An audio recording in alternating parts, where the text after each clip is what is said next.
Hey, everybody. Thanks for coming on board to Copeland's Corner. Tom Sawyer filling in for Brian Copeland because he's sick. He's got COVID from a cruise ship. Duh. Okay. Things not to do in the future. Go on cruise ships. Done. All right. Well, I hope you enjoy the show because we have a great show. Maureen Langang, comedian, actress, is on the bill, as well as Jan Karam, comedian and actress, and the hilariously funny and wise Kurt Weitzman, Bay Area comedian. It's going to be a wonderful show. Hope you enjoy it. And here we go.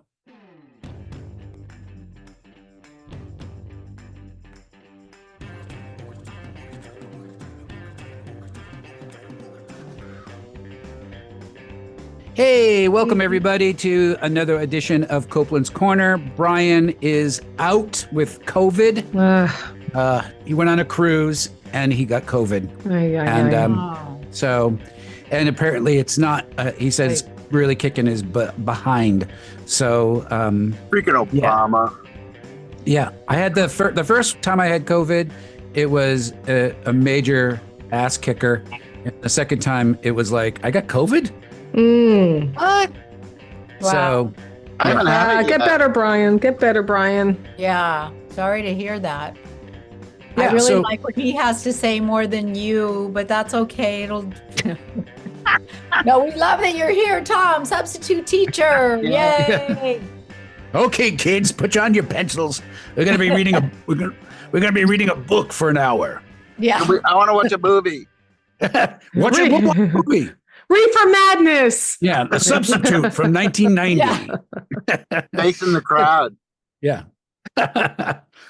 Anyways, oh boy, all the joy that we're experiencing, and we don't even have Trump as president yet. We just got the clown show of cabinet picks, which range from what the holy to that guy's a grifter who's going to be grifting this way, and that guy is a grifter who's going to be grifting this way, and a lot of people whose families have disowned them already, and so that's what we're dealing with.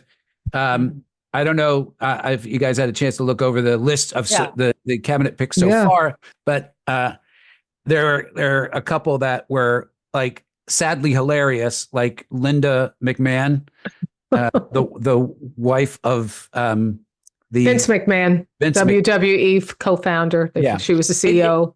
Doesn't it seem the cabinet choices seem almost like a bad version of The Apprentice? Yes. Yes.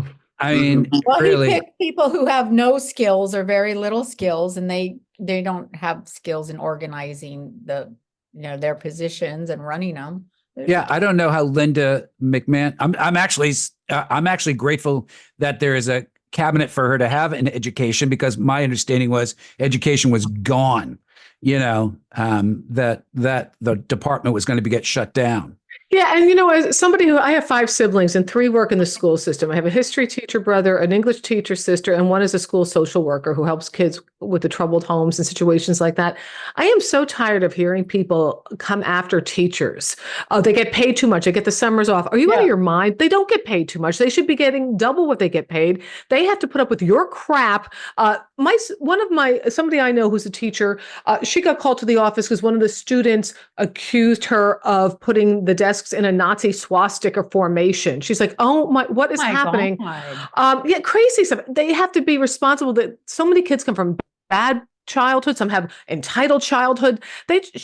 My sister wants to teach kids how to read and write.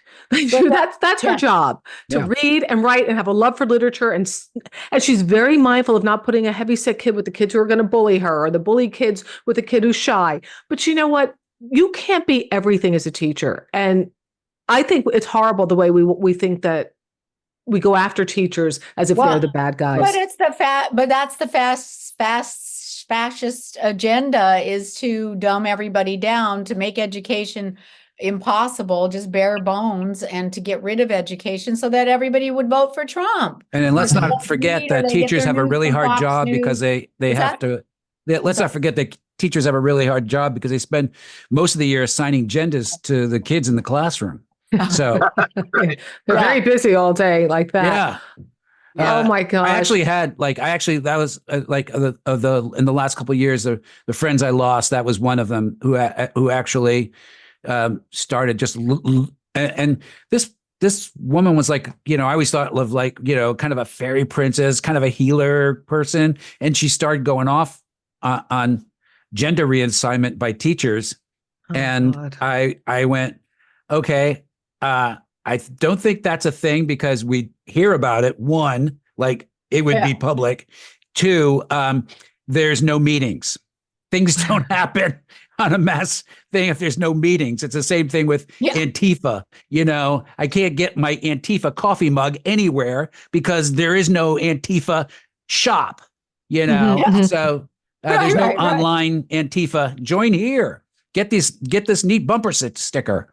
So it's all these make-believe things, all these windmills that the Don Quixotes of the right are battling. So it's kind of crazy. Yeah. But we're at a time, Tom, right now where people are mocking education. They mock it. I grew up, a father didn't finish high school, and my mom is an immigrant from Ireland, and education was everything. Get it. It's opportunity. Go to a state school. Do what you have to do. Just get that. That piece of paper is helpful. The knowledge is helpful. And now we raise people like Dr. Oz and RFK to lead our medical programs where we were mocking Fauci, who dedicated his whole life and medical career. And this is where we are now. We're in an anti-intellectual time in our world where the nuts are running the asylum. That's what's happening. Glorification of stupidity. It's just, it's for a reason. I mean, the dumber the population, the less they know and the more you can manipulate them. Yeah, it's not a coincidence that the bottom 5 states for education are all red states. And the top 5 are all blue states. So it's not a coincidence. And we also mock bilingual education. Why should we? And we get angry about it. Speak English. You're going to come to America, speak English. I think people do want to speak English. I think they want to learn English. But I went to school with an Italian. When I chose a doctor, I chose a doctor that could, his name was Asinemi. I don't know what that, it shows intelligence if you can speak more than one language. Yeah. Yeah. But we live at a time, it's just so crazy because I perform a lot in the Balkans and in the UK, but particularly in Europe, people speak multiple languages. And it's so funny because so many on the right are like, Donald's wife, she's so smart. She speaks 5 languages and she hates him in all of them. But still, it's like, okay, so that's great. I think it's wonderful she speaks 5. But if we have people who speak 2 here, it's like, just speak English. And when I was starting to say, when I grew up going to school with a lot of kids who were first generation, my friend Rose, her mom was from Italy. She couldn't speak a word of English. She tried, Mariucci, come in, Mariucci. I was Mariucci, Maureen. But she would translate for her, go to the school conferences with her. That was first generation, a mom starting a little business, having a little sandwich shop with her husband and doing the best they could. And we don't have any respect for that now. People trying and doing the best they can. Well, when I hear someone with an accent, I know they're smarter than me because I only speak one language. But they can be stupid in 2 languages, Kurt. Come on. I mean, let's credit where credit is due. Come on. Jen, you want? Oh no, just think what they have to overcome when you have to learn a second language or a third or whatever language to acclimate, and and people here that you can't even speak one language, that's not that is so lacking. Well, the thing is too, is like my grandparents are from Quebec. And so my mom and my grandma would play double solitaire in the kitchen and speak French. And we always knew when they started speaking French, they were talking about me and my sister. So, so we had no idea. Yeah.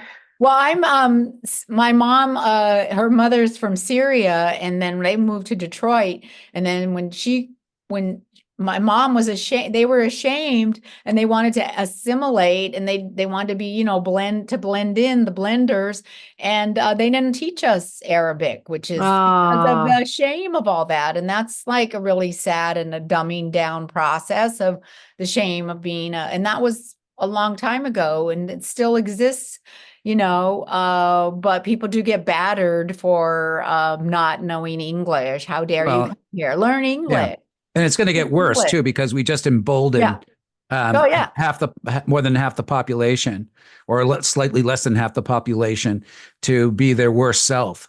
So I actually posted today, I posted on Facebook about, that everybody in the LGBTQIA plus community and women everywhere really need to look at the electoral map of the United States and use that as a guide to where to go and where not to go. And not just because of what can happen to you physically or verbally from these people, but hospital care. I mean, if you go to a red state, there's two things that could happen. One is they might be afraid to treat you as a woman, because if they touch or they treat you for something that has to do with your body parts, they could be in prison. The other thing is, a lot of doctors, my feeling is a lot of doctors are going to be moving from red states to blue states because they don't want to take the chance of going to jail, to prison for treating somebody, and they're not going to let somebody die, or they don't want to let somebody die in front of them. So they're going to leave. And that dude who goes into the ER for a burst appendix could bleed out himself in the emergency room because there are no doctors to treat him. So because of a shortage of doctors. So it's this domino effect that stupid people don't understand that they've put into place. If COVID flips and becomes even more potent, then we're going to have JFK Jr. as head of the department, not Dr. Fauci. So say hello to hundreds of thousands, if not millions, of dead people. Yeah. Which isn't that what they say too, as part of the agenda, is to thin the herd, kill the population? I mean, it's all just so insidious. Well, that's cheap labor. That's what they've been dumbing us down for, though, is cheap labor. If you're angry at the guy on the bottom, the woman on the bottom, then you think the billionaire is your best friend. You got problems already that no one's going to be able to help you with. Well, I went to Christie's, the supermarket by my apartment in Manhattan, and I went to get my Talenti ice cream, a treat. I don't get it often. I like it. I like many of the flavors. I do tend to like the cookie crumble that has some fudge in it and cookie crumbs. However, it was $14.99 for a little pint. $14.99. I held it up. I did a video. I didn't even post it yet because I'm so angry. I said, let's get rid of the immigrants. So that the price, because this $14.99 this $14.99 pint of ice cream, they cause it. No, it's Mr. Gristidi, which is Casamades, who is the owner of Gristidi's. It's corporate disgusting greed. That's what that is. You're mad at the wrong freaking people. I can't get my ice cream. I'm enraged. If I can't get my ice cream, and I'm mad at the right people. I know who to blame. Yeah. Well, that's the thing. It's like it's the tariffs, and if you're cutting off migrant labor at the border, guess what? You're going to start paying $12 a pound for grapes, because and produce is going up, and everything is going to go up, and but the profit margin for those guys at the top, that's not going to go down. Mm-hmm. This is all the big gigantic grift that Trump has always been about, like making his pals richer, so they adore him more, and screwing everybody else, because he doesn't really we all know that he doesn't give a shit about any of those people other than their vote. People. Right. He just wants to be in the spotlight, take over, be an oligarch or an autocrat or a dictator. It's all ego driven. Well, it's a narcissist. But there's something bigger going on, and I've had a hard time even taking a look at it since the election. I've needed to just avert my eyes a bit. I still have taken it all in. I was a journalist for years. I can't help it, but I've not commented on it a lot. I'm absorbing it because I have so much anger underneath the surface, so much. And, even things like, do you want to be buried or cremated? I just gonna wait till they burn me at the stake, because I'm one of these uppity women with opinions and thoughts, so it's so maddening to me. And there is a psychotherapist named Terrence Real. And a friend of mine who's a therapist, she's really a sex therapist, but she's Irish Catholic, so her parents just say she's a therapist. But she sent me this Terry reel, and it said, "What have we done?" And he was asked to comment on the election, whatever the results would be, as a psychotherapist. And he talks about, we all know about this toxic masculinity, but just how so many men have tapped into this bullying energy. And it's like these disgusting young guys like this Nick Fuentes. I had to really read more about this young piece of human shit. And I had to read about this little piece of crap who's an incel who says there's nothing gayer than wanting to cuddle with a woman. No, there is. Cuddling with a man, that would be gayer. But whatever. The thing is, what are you talking about? It's so insane. And he was invited to Mar-a-Lago with Kanye West, years ago. But and that wasn't disqualifying. That was this 26-year-old little piece of crap who's anti-Semitic, anti-women. He was the one who started chanting, "Your body, my choice." That's unbelievable. This is what's going on out there. And I am so angry. And I did a show last week where all this seeped out in between my bits. And I love men. I have 3 brothers. My partner's a man, but I'm like, I hate men. I effing hate you. I hate you freaking men. I hate you women who you self-hating women, you Stockholm syndrome woman. And the audience, they were all like-minded. It was New York, but they just needed that little bit of like, oh, yes, somebody. Because I don't care about being polarizing anymore, unless it's a really well-paying gig and they tell me not to. Yeah. I don't care. I'm tired of it. I am so sick that all the bullies are winning. All the losers that you would never cheat off of in high school. Who would you want to sit next to? Kamala and cheat on her from her paper, or Donald Trump? Do you understand? Well, they might be winning, but he didn't win the popular vote, and they didn't even vote as much as they. Well, he did win the popular vote, just not by as much as. Right. Yeah. I think. I thought he didn't win the popular. No, vote. It was under 50%. It's the 44th lowest margin of victory in a popular vote out of all the presidents who've won the popular vote, out of 52, I believe. Right. So it's not like popular vote. Not a mandate. It doesn't have this mandate. Yeah. He thinks it's a mandate, mainly because he likes the word man and date in the same word. It's just sickening. I was mad at you that you asked me to do the show today because I'm trying, not really mad, but I'm trying to disengage, but you can't. And then you said, "Oh, we're going to be talking about this, and the cabinet and everything." I'm like, I'm trying not to, I have a dry bar special coming up in January. I'm focusing on that. And then, thanks. But when, and it's not that I don't want to be educated and stay informed and everything, but I don't want to be like inflamed and I'm just upset and outraged.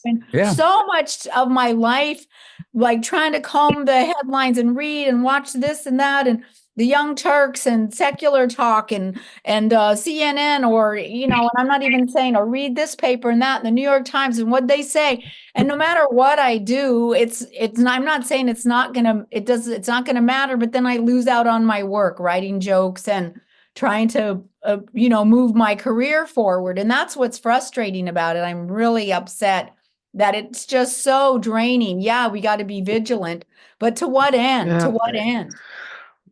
I think you're right about it being draining, Jan. And I agree that it's just there's been almost this radical acceptance, like this is what America wants. Yeah. Okay. I have an Irish passport, breathe Langan. Yeah. But on the other hand, I don't know how to continue doing comedy without starting to address some of this. Right. Oh, yeah. No, there's no way. It's a conundrum. There's no way that we could really stay unengaged, uninvolved, because it's in our faces all the time. Sorry, go ahead. Sorry, Ben. I'll take my answer off the air. I think for me, it's a godsend. I mean, that's what I do. I rail against, in my humor, I always rail against, fascism. I mean, it's kind of new resurgence of it, but how can you not? I mean, you just have to get up there and talk about it. Otherwise, you're ignoring it. There's a person in your car. Yeah. Well, it's in our face, and the thing that really bothers me, is all these men who think they're doing a favor for men, not forgetting that they have sisters, mothers, wives, daughters.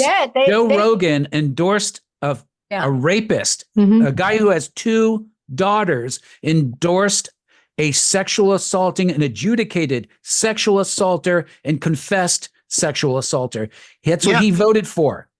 I mean, and just the connotations of people that aren't speaking out. I mean, it's just he's a predator, I mean, obviously, it's just how can you not? Yeah, It's dumbfounding. Well, first of all, the Jeffrey Epstein's island. Yeah. I think he was a visitor like 6 times or more.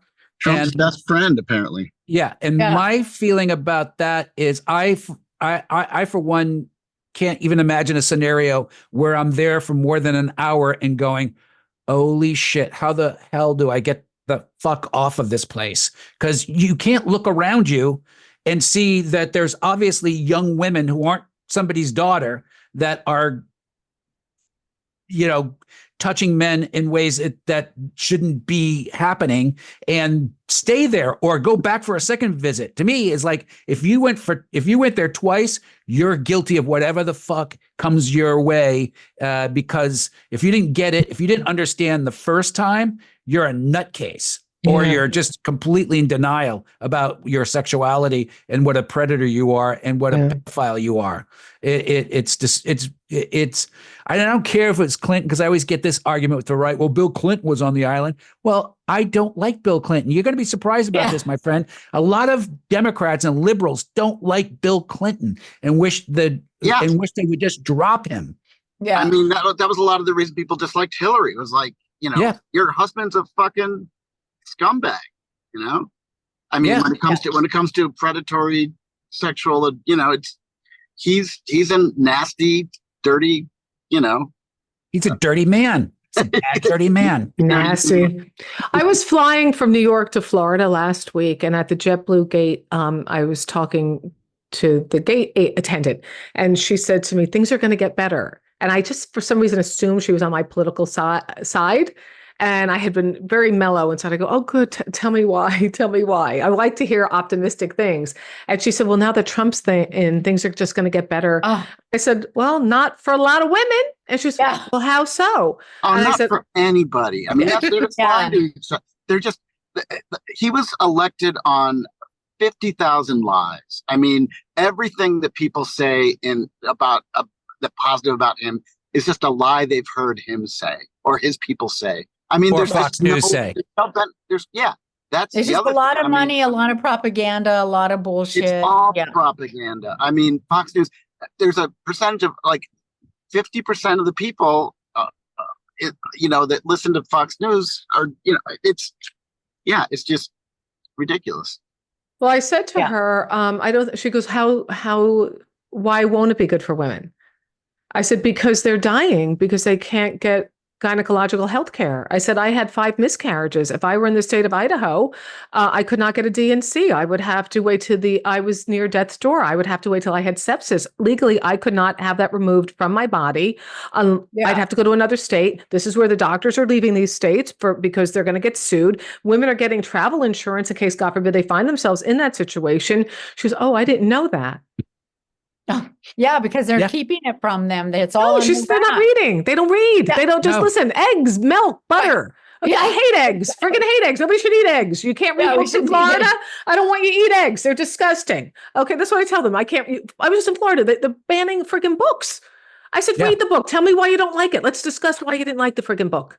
You don't like the book, so I can't read the book. I don't like eggs. You can't egg eggs. Look at that chicken plopping something out of her twat. I don't want people eating that. It's disgusting. Am I allowed to say that here? I'm sorry, Tom. Well, we have a bleepy thing. Oh, okay. Sorry. If it's a word we get dinged on, then we have a bleepy thing. All right, honey. Sorry. I'm trying to be mindful. People get the gist of what you're saying, so don't worry. Yeah. Plopping. They get it. Yeah. It's the me, LGBTQ. Yeah. Go ahead. Yeah. Well, it's just amazing to me that people don't do the math. It's simple math on what Trump's going to be bringing to the party. And it's the same thing with the people, from that United States citizens that voted against Kamala because of Gaza, and voted in the guy that's going to greenlight Netanyahu to wipe Palestinians off the face of the planet. Yeah. So good job. I don't know how to argue with these people. It's like you just murdered more of your people, and we're going to be hearing a lot about that because Ukrainians are going to get murdered, Palestinians are going to get murdered, women are going to get murdered, people people who have alternative lifestyles are going to get murdered. The world stage has just become just so much more frightening. Yeah. It's so volatile. It's really terrifying, and that's why it's hard to take a look at it, because it's just so. It is horrifying. And it is, Jan. Trump's people that voted for Trump are going to go, this is great. We're not engaging in anything in Europe or anything in the Middle East. We're not doing anything. And that's just, think about have a little empathy for people in freaking Europe, But there's no empathy. It's just so self-righteous. And that's the whole indoctrination, I feel, that, and the lack of education. And it's just so rah, bully, chanting. Me first. Yeah. And everybody thinks that's okay like until they need help. Well, it really shows. No, it's like a mob. I was just going to say Yeah. it becomes mobbish. And then everybody's like, oh, it's mass hysteria and let's all rally together. But that doesn't make any sense what you're doing. But they don't even want to look at it.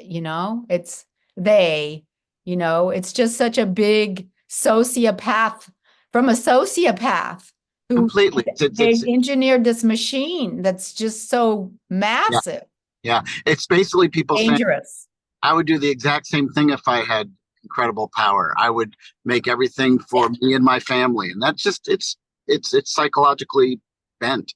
It's just, but it's not even that he cares about his family, because he's not even careful. No, I'm talking about the people that voted for Trump saying, yeah. It just shows, it's just total lack of empathy. But it's allegedly supporting their own families. They're allegedly caring about their families, but well, no, I think people relate to Trump because they're bad people, and they say, I would do, if I had incredible power, I would do the exact same thing. So therefore, he's just like me. I can vote for someone just like me. That wants wealth and power and greed, and I'm greedy. Aren't we all? Well, he also has gotten people frightened. So my mother voted for Trump, and she's an immigrant. My father, I don't know if he voted this year. He has dementia, but last time he voted for Trump, and he's a union guy, a retired New York City sanitation worker without an education. So it's mind-boggling to me. And he voted for the party that's anti-union. The union saved our family because my father had a drinking problem and had to go to rehab with 6 kids at home. My mother had the support of the union and that steady paycheck coming when my father went through hard times. I reminded her of that. She's afraid of these immigrants coming in. I go, Ma, you're an immigrant. I came in the right way. I don't want them coming in. It's ridiculous. When you say you don't want them coming in, do you mean like your nephews who slept on my couch when they got here? Those ones? But on the other hand, too, we do have a problem. And this Lake and Riley murder case is awful. And there was an illegal immigrant in here who got to kill her. And, her family... That's horrible. There has to be rules. We have to be able to talk about things and have a real conversation. But we have made others. We have demonized human beings. Haitians are eating cats and dogs. Those people. I don't know if I agree with that. I mean, of course, there's a problem with legal immigration. It should be less people coming in illegally. But to say that every illegal immigrant that kills someone is more important than a citizen that kills someone. There are so many more citizens that kill people than immigrants. I mean, why is that different? No, I said that. No, I'm not talking about, I'm just saying that, why does the media concentrate on one killing instead of 500 killings that propaganda happen? Exactly. Immigrants aren't killing people. People are killing people. I mean, guns don't kill people. Immigrants don't. But it doesn't happen in Brigadoon. Name me a mythical place that immigrants are. No, it's just amazing. It's just the media focus or lack of focus that got us here in the first place. There never anybody that would speak out in favor of Trump should have been presented like, oh, so you like rapists? Tell me what about a rapist that you really like that makes you want to vote for a rapist. I think as performer, not as satirists, we just have to keep saying that. I mean, really. Yeah. I mean, what's wrong with saying the truth? You just have to keep saying the truth. And you're going to get people angry, people walking out of shows. I don't, I mean, but.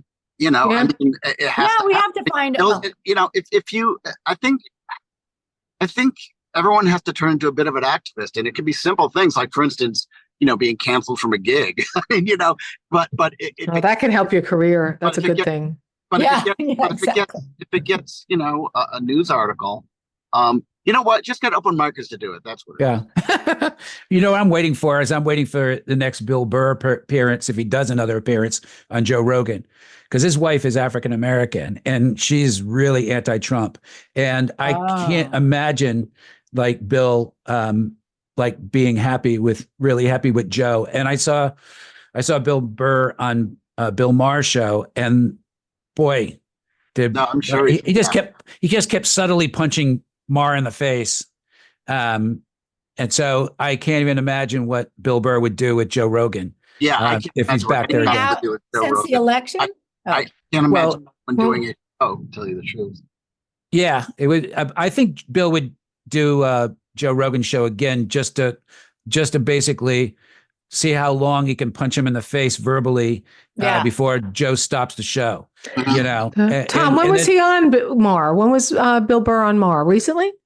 He was on about 4 months ago. He was doing his podcast thing, not the Stone show, Club Random, which is Club Random, you should watch clips from it at least, because I will. It's hilarious. Yeah. I mean, Bill Burr just keeps like gut punching him like under the radar, like sarcastically. Mm-hmm. Yeah, like it's beautiful how he does it. And I think that with Rogan, it would be even worse, because these guys, I know Rogan, I know Maher, they look up to Bill because Bill's the guy, right? You know, right now. Yeah. Chappelle was the guy before Chappelle went on his trans phobia tour, and you know, which he hasn't gotten off of for the last 5 years. So, but Bill Burr's the guy now. So if Bill Burr goes on Joe Rogan, I think it's going to be a bloodbath. Unless he's getting divorced sometime soon, because I know his wife famously, I think, even there's a picture of them at some boxing thing where his wife, Bill Burr's and his wife are there, and she's like this behind Trump. Oh wow, really? Yeah. No middle fingers in the air for those listening and not we're viewing. gonna blur those out.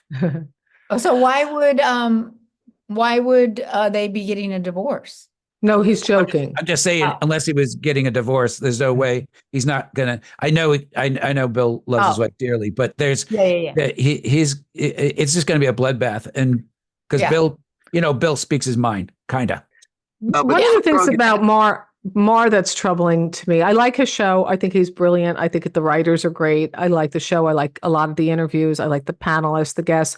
One thing that bothers me, I mean, he's very smug, of course, but he says this, and he's said it a number of times. Look, life's going to go on. My life hasn't changed that much. You know, so what? You know, we have to deal with Trump. My life's not changed that much. Your life hasn't changed that much. Yeah, exactly. It's not just about you, Bill Maher, entitled white guy who's skillionaire.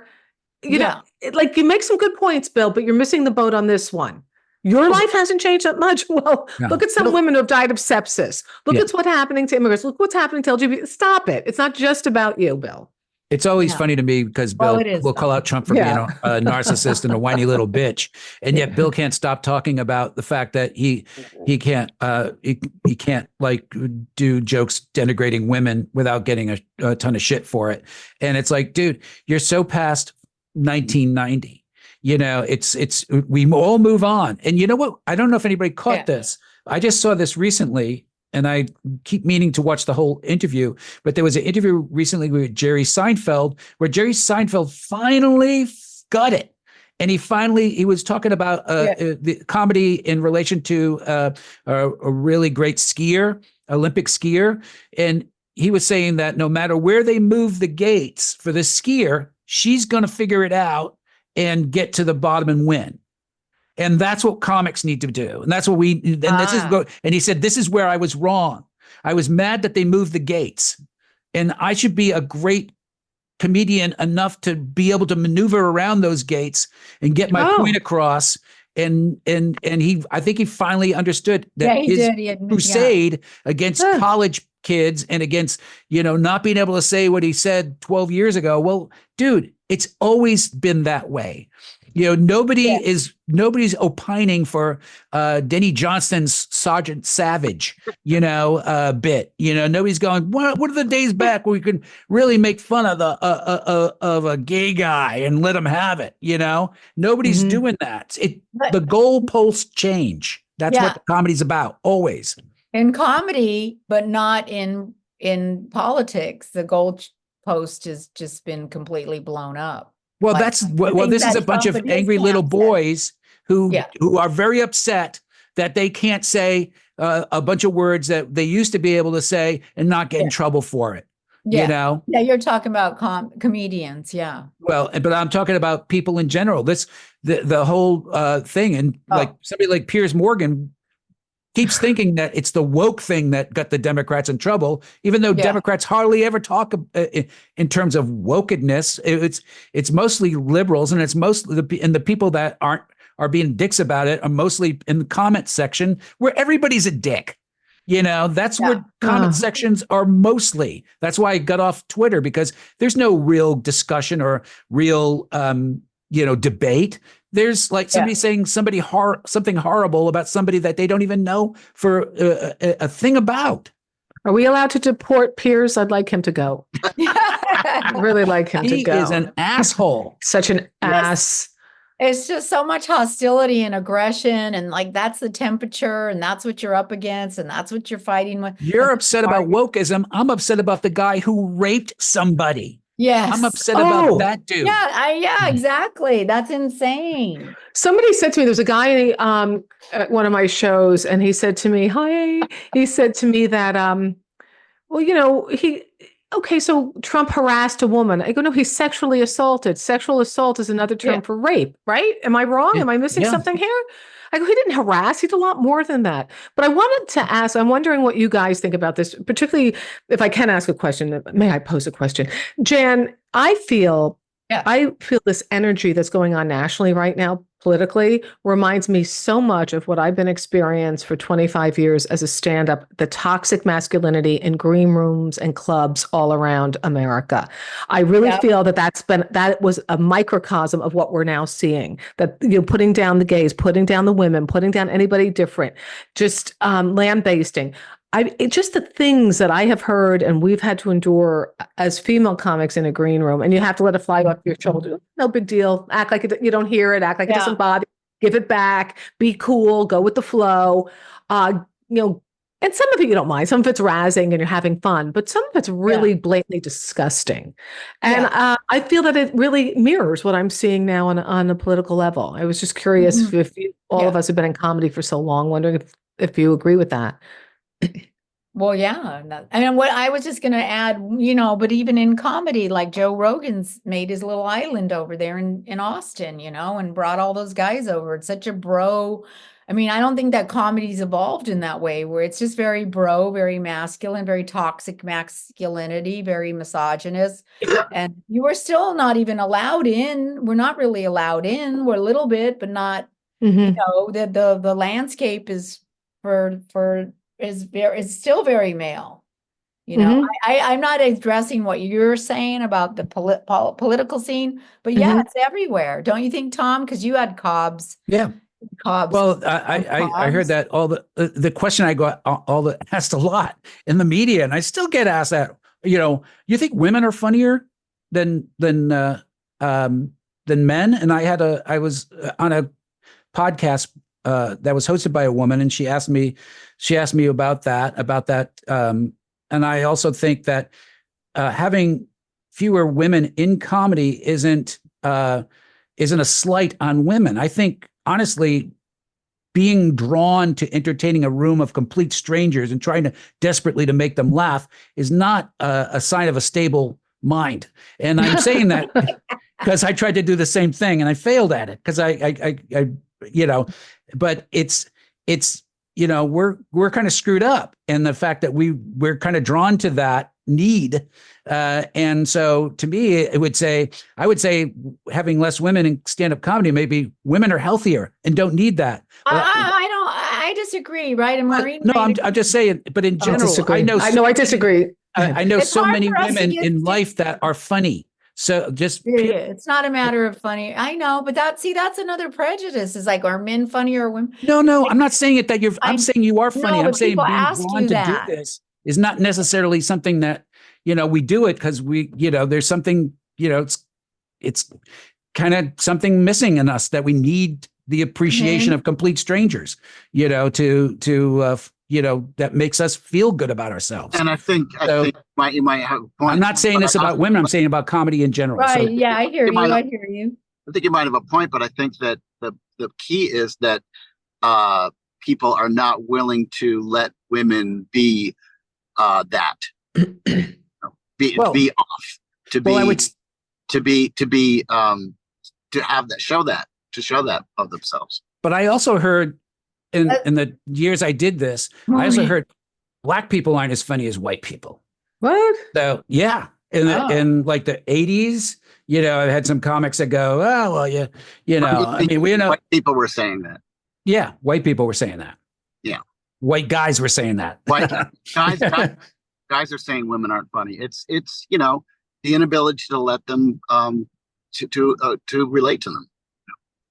Exactly. To let them in, to allow them to, allow us to make them laugh, to be open and vulnerable, to accept a woman, just like what you're saying, Maureen, just like voting for Kamala. It's like, I'm not going to vote for a woman. Like, I'm not going to laugh at a woman. There's still all that misogyny going on, right? And that's why, to me, it's like, I always go back to, how do we get Trump again? Well, we forgot that we are an incredibly sexist and racist nation. Yeah. And having that combo was like, people will tie themselves in knots to justify having a monster like Trump be president again, because they don't want to admit that they are a sexist, racist asshole. Yeah, I was shocked for about an hour, and then I realized I'm in a bubble here in San Francisco, and we're this whole city is now in a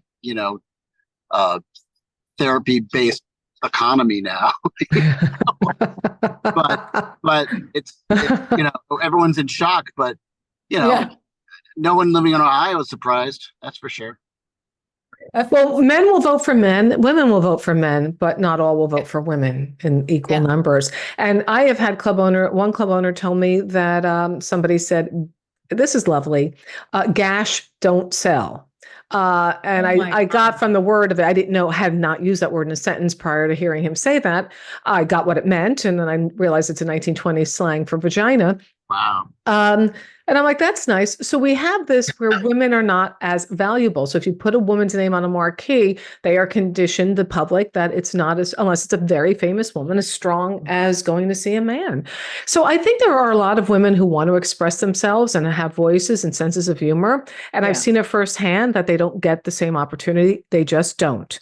Yeah. And you see somebody like a late night talk show, it's still all men.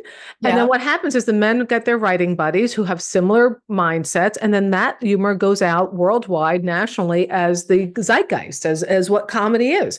So if Jan had a talk show or I had a talk show, I would probably hire Kurt and Jan and Tom and a couple of other of my girlfriends who really get my humor. And then it would be probably a more female weighted point of view. And we would have that out there. But look at The View. You have 5 women with different points of view and everybody hates their friggin' guts. Get those bitches off the air. I want them on the air. I was actually up for The View and the VP got fired.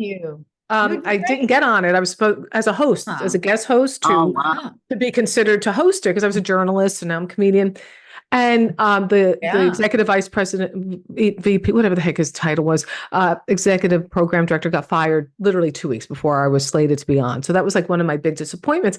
But I love the fact that there are different women with points of view talking about things. Yeah, we have it all the time with men. We never say these men shouldn't talk. These men shouldn't talk. Never. But when it's all women, now we have a problem. And when a woman laughs like Kamala, she has a cackle. Who has cackles? Witches. That woman is a witch. Men don't cackle. So you see, there's all of this out there. And then the ageism thing. So when you become a woman of a certain age, then nobody wants to hear what you have to say. That even happened. I mean, it's really crazy. Yeah. It's I would like to add.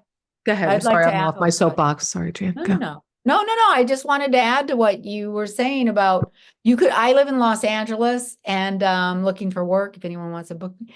In New York here. Yeah, you're okay. No, but I'm I live with in you. Los Angeles and all the premier comedy clubs, and most of them, the lineup will be primarily male. And why? It's not that we don't want to get on stage. I want to. There's a lot of capable, funny women, and they just don't get on the lineup. It's just invariably 5 men, 1 woman, or 6 men. It's horrible because then you have to do all women shows and you have to do, I mean, what is that? It's, you can't, because they can't find stage time on male dominated shows, basically, Yeah, exactly. Yeah, no, it's just, here's a weird little quirky show we're doing with all ladies. Yeah. It's like, wow, that's unique. It's just, it's sad. It's unforgivable. Yeah. And it continues. It's not like it's changed or anything. Right. And it's also there's people in the audience, and then they're grateful. They're like, oh, I'm so glad there was a woman on the show. Or, I mean, even still, Tom, because when we did your club, it's like still the same so many years later that. Well, I mean, the price, what they're paying comics is still the same. Oh, it's awful. Oh, yeah. When I left Live Nation, one of the things that they were trying to push me to was paying comics less money. Mm-hmm. And I believe that, like, the people who especially were here, I was paying like Johnny Steele and Dan St. Paul and Larry Brown like $1,600 for 6 shows to feature. And they were going, why are you paying them that much? That's crazy. And well, what do you want? Well, what about $100 a show? I go, dude, we want these people to stay in comedy because they live here, and we need them. If somebody drops out or gets sick, we need them to fill in, and we need them sharp. So we need them to want to stay being comedians. It doesn't make any sense financially. And also, look at the ticket price. Look how much, if you broke that money down, if you broke that extra $1,000 down to ticket price, you're talking less than a quarter per ticket that you want to keep for yourself. I want to keep that quarter. It's mine. Yeah. Too bad you're not still in the game like that, Tom. That's why I'm not in the game, because and the reason when people ask me why Cobb's became what it was because I paid people. Everybody get a percentage of the door. In the early days at Cobb's, the headliner was getting between 40 and 50% of the door. They were making more at my 110 seat club than they were making at the Punchline, which was 220 seats. Wow. So when it came time for them to get a Letterman plug, or they were on Letterman, and they'd call me, hey, Tom, can you get me in on this week? I'm doing Letterman. I'd say, absolutely. Move somebody around, pay them a little bit more to move the date. And all of a sudden I get a Letterman plug and a Carson plug and all these other shows, because people would want to make money off of their public appearances, not to on television. Perform in front of the audience as well. So. But that's another rant, and but it's also about the greed of corporations, which is why I don't work for Live Nation anymore, because it's disgusting. Wow. But it comes, the whole political arena and all that, what we're going through right now is what we were talking about earlier, right? And talking about greed and corruption and the criminality is just disgusting. The fact that this guy is such a criminal, and all his criminal cabinet, Matt Gaetz, like you were going to talk. It's mind boggling. Yeah. Having a pedophile. The corporate comedy scene is also with the political, what we find in politics today. Cause now there's no small clubs. There's no one's going to say, hey, they didn't like what you said about Trump. So we're, but that's okay, cause I like what you do. There's none of that. It's just like, you caused people to walk out. And so I'm not going to used to defend people that would, have there's no defense for people who decide to, have a voice. Could you imagine Bill Hicks today dealing with all this? Yeah. That famous story about him walking half the room at, I think it was the Punchline in Sacramento, I tell you, when I was over I told you in Croatia and the UK this summer and in September. And first of all, it was so nice, particularly in London, just to be able to speak freely and do political material that here you have to worry if half the depending where, if you're in New York or San Francisco, where I am often, you don't have to worry. But when you go to other places, I made an innocuous Trump joke and I had to explain to people that means harmless because these freaking people don't read in America. Oh my God. And I'm like, he was caught with a stripper. I would have been more shocked to even caught with a book. Oh, my F you, that's my president. Oh, Got up. I said, he loves Lord of the Lies, Nasty Little Women, and Catcher in the Pussy. Calm down. He loves the classics. But like people go bananas. When you're over in the UK, it's just so nice because I'm watching so many comedians who are wordsmiths and I'm watching thought and they're not doing one dick joke after another dick joke. It just was so great. I was so happy watching this. And I have to be braver now moving forward in America. I don't tend to think I'm like play it Miss Safe and I have strong points of view, but I have to get really brave. And I think, Kurt, to your point, I got to get braver. I have to have that voice and I have to be willing for people to go, we're not going to hire you again, or we absolutely love you. I just have to be braver. I think it's a survival thing. I mean, what are you going to do? You're going to talk about, jokes about cooking. I mean, you have to. There's so many great jokes about Doritos that haven't been used yet. No, I'm talking about but here's a point of I mean, I do go after the Hawk 2 girl of society that supports the Hawk 2 girl, but not her, the system. I talk about the Kardashians are still there. They don't go away, about the system that rewards this type of trash. But now the reality show has become the political show, and the political show is the reality show. So if I'm going to go after the system that with these type of women who get rewarded, I got to go after these men now. And I'm ready to take them to task. I don't know how yet. I see the mountaintop. I just got to figure out how I'm going to go about it. And that's the craft. That's the art form. Oh, sorry. A little out of anger too. I mean, of course, not everyone has to go out and rail against Trump for their whole act or anything. I just that's just what I'm going to do. But, I also think that you can do it in subtle ways. Of course, there's funny in everything. I mean, people. I mean, there's no harm in going out and doing a joke where you don't mention politics once, as long as it's funny. But for me, it's just so much. The anger is so much part of my act.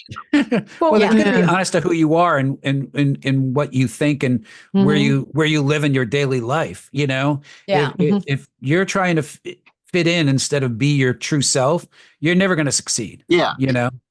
But it evolves. It evolves to what you want to say. But also, here's the other thing. You don't get the same amount of stage time as I used to get when I was younger. I get better paying gigs, and all that. But the stage time isn't the same. And you desperately need that to grow as a performer. If I want to talk about Matt Gaetz, Eddie Munster going from the dresser to the cabinet, I have to talk about this. I have to get up there. I have to riff on my thoughts, the pieces that are in there and connect them and feel it. It's not just writing it, it's feeling it and getting in the boxing ring and feeling it. And then for me, there's nothing more frightening than walking into a room full of young comics. I mean, they are mean. They're really mean.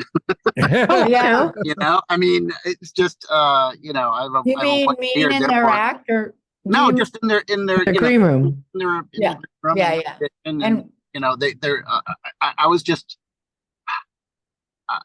last time I went to a green room at the Punchline, I was just so shocked how unfriendly everyone was. I mean, wow. No, it's just weird. No. I mean,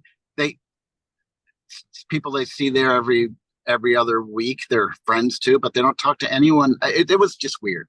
It was just weird. So like an outsider, right? Like an outsider kind of, or kind of. Yeah, and I pick up maybe that was some of it was my anxiety, but most of it was rudeness.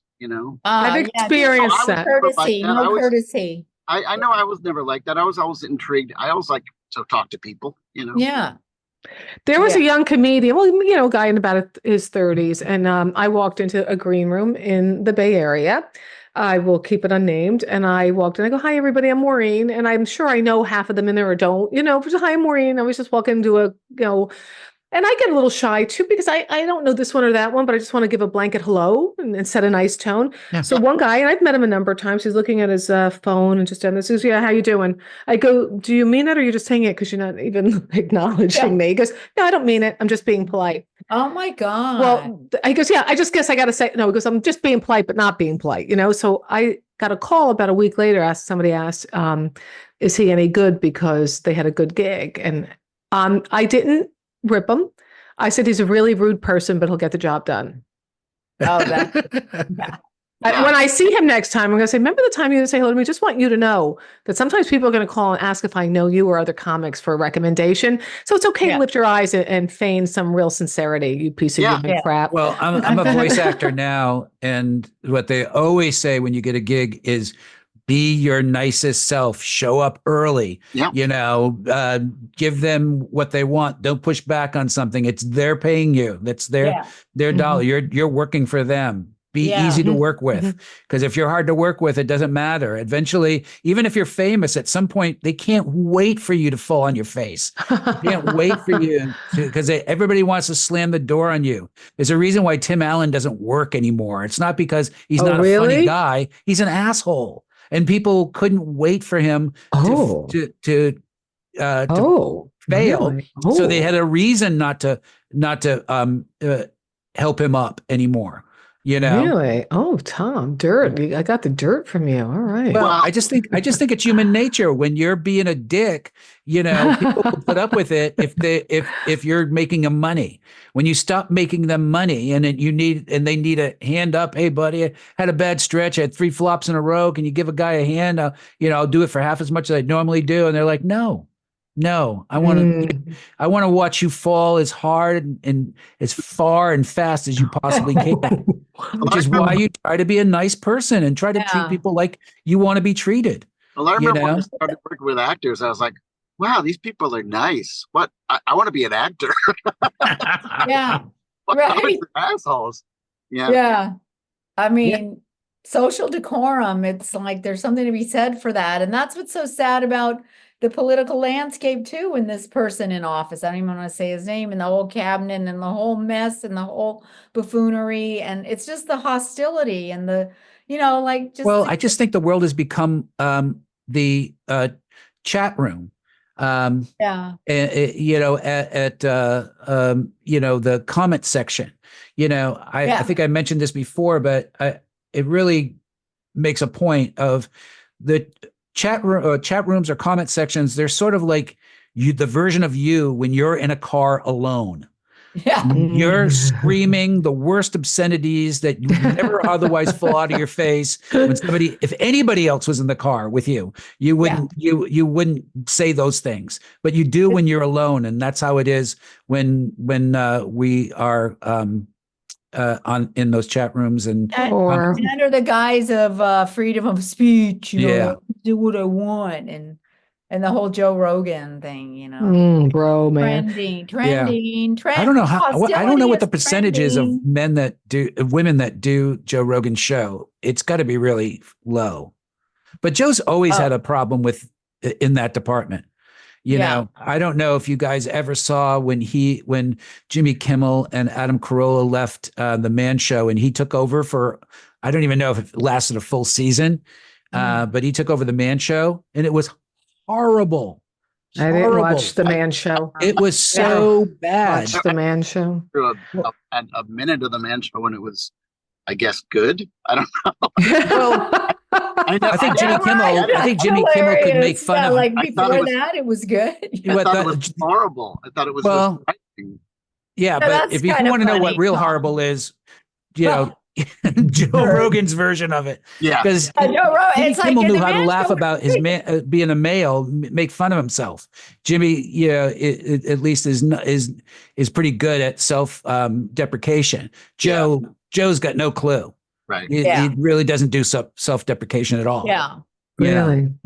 Well, the meanness backstage, and the homophobia backstage, I didn't come out till I was 40, I guess, mainly because of I was a comic, and I felt it was one of the things that held me back big time.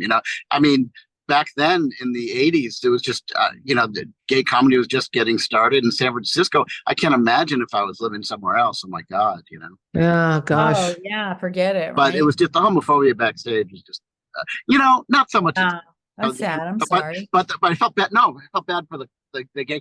I guess I saw the gay comics that came out and how people treated them, and I was like, oh, I'm not doing that. Unbelievable. Well, on that fun note, and some of those guys, I mean, just massive respect. My God, the balls and I don't know what they put up with. It was just it's hats off, you know. Yeah, especially from the Bobby Slaytons of the world, you know, on the backstage.